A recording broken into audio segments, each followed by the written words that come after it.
Good evening दोस्तों, मैं अश्विनी कुमार पांडे। स्वागत है आप लोगों का स्टडी पॉइंट के ऑनलाइन क्लास सीरीज में। कोविड-19 के बढ़ते प्रभाव को लेकर आप लोगों को घर में ही रहना है, इसलिए वक्त को जाया न करने के लिए, बर्बाद न करने के लिए हमने आपकी क्लास में जहां तक पढ़ाया था उससे आगे का जो पढ़ाई होगा उसकी व्यवस्था यूट्यूब के माध्यम से करने की कोशिश की है। पिछले YouTube वीडियो में आप लोग को हमने पढ़ाया था विलियम के वाष्प दाब और रवल के नियम के बारे में। वाष्प दाब और रवल के नियम के बारे में आप लोग को हमने बताया था। इसमें आप लोग ये सीख चुके थे कि किसी विलियन के वाष्प दाब का जो अपेक्षिक अवनमन है यानी P0 minus P8 divided by P0 वो विलय के मूल प्रभाज के बराबर होता है। इसी नियम को रवल का नियम कहते हैं। यहां तक की पढ़ाई हो चुकी थी। अब इस रवल के नियम में कौन सा टर्म किसको इंडिकेट करता है उसकी थोड़ा सा चर्चा करते हैं। इस पूरे इक्वेशन में P0 जो है वो विलायक का वाष्प दाब है, P0 विलायक का वाष्प दाब है, PS जो है विलियन का वाष्प दाब है,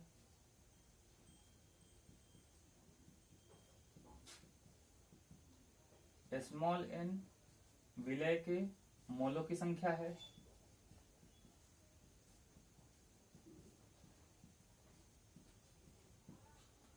कैपिटल N विलायक के मोलों की संख्या है। अभी जो हमारा हेडिंग होगा उसमें हम लोग ये पढ़ेंगे कि रवल के नियम को प्राप्त कैसे करते हैं, इसको डिफाइन कैसे करते हैं। तो हमारा अभी का हेडिंग और आज का हेडिंग होगा रवल के नियम की व्युत्पत्ति, यानी कि इस फॉर्मूले को प्रूफ कैसे किया जाए उस पर चर्चा करेंगे। यानी अपने को प्रूफ करना है proof of P0 minus PS by P0 is equal to small n by capital N plus small n। इसके प्रूफ की ओर हम लोग बात करेंगे। फिलहाल इसको हम इरेज करते हैं।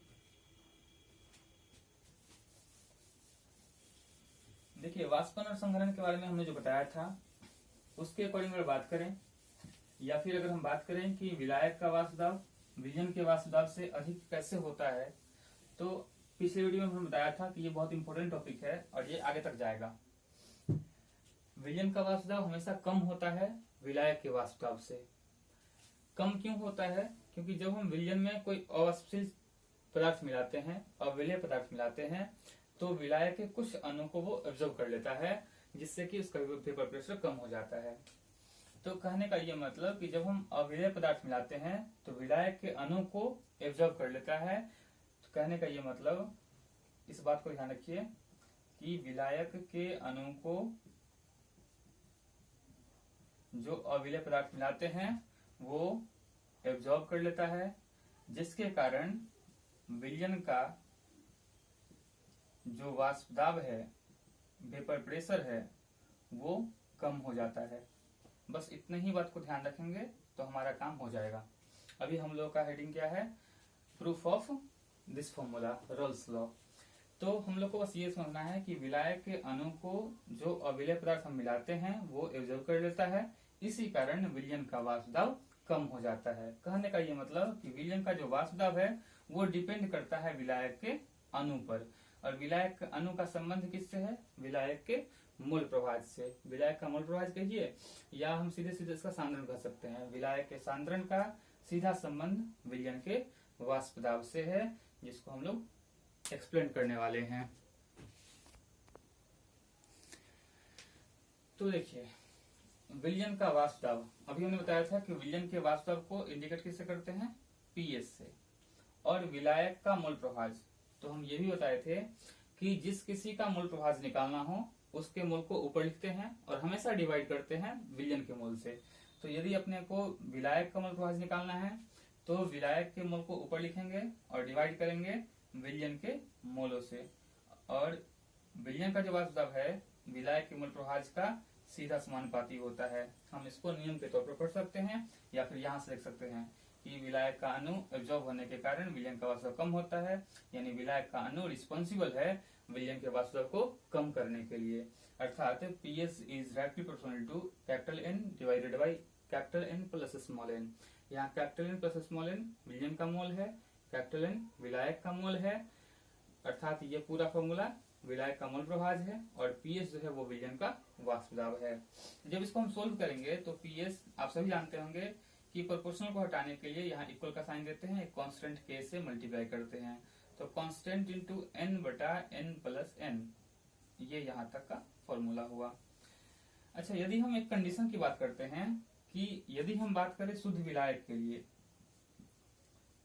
यानी कि यदि हम शुद्ध विलायक की बात करें, विलायक में कुछ न मिलाएं, तो यदि हम शुद्ध विलायक की बात करेंगे तो शुद्ध विलायक में विलय का मोल कितना हो जाएगा? 0, क्योंकि शुद्ध विलायक है, विलय है ही नहीं। और जब n 0 है तब ये इक्वेशन कैसा हो जाएगा? ये इक्वेशन हो जाएगा PS equal to K into n divided by n plus small n के जगह पर 0, तो n प्लस 0 n हो जाएगा और n से n कटेगा तो कैंसिल होके 1 बचेगा और 1 से जब मल्टीप्लाई करेंगे तो k बचेगा, यानी कि PS is equal to K। और जब हम बात कर रहे हैं शुद्ध विलायक का, तो शुद्ध विलायक का वाष्प दाब और विलयन का वाष्प दाब बराबर रखेंगे क्योंकि कुछ तो मिला ही नहीं है, यानी ये बराबर किसके हो जाएगा? P0 के, विलायक के वाष्प दाब के। अर्थात यदि हम शुद्ध विलायक की बात करें तो शुद्ध विलायक वाले में विलयन का वाष्प दाब, विलायक का वाष्प दाब और ये कांस्टेंट टर्म तीनों एक दूसरे के बराबर होगा। और यहीं से हम लोग काम कर लेते हैं, ठीक है।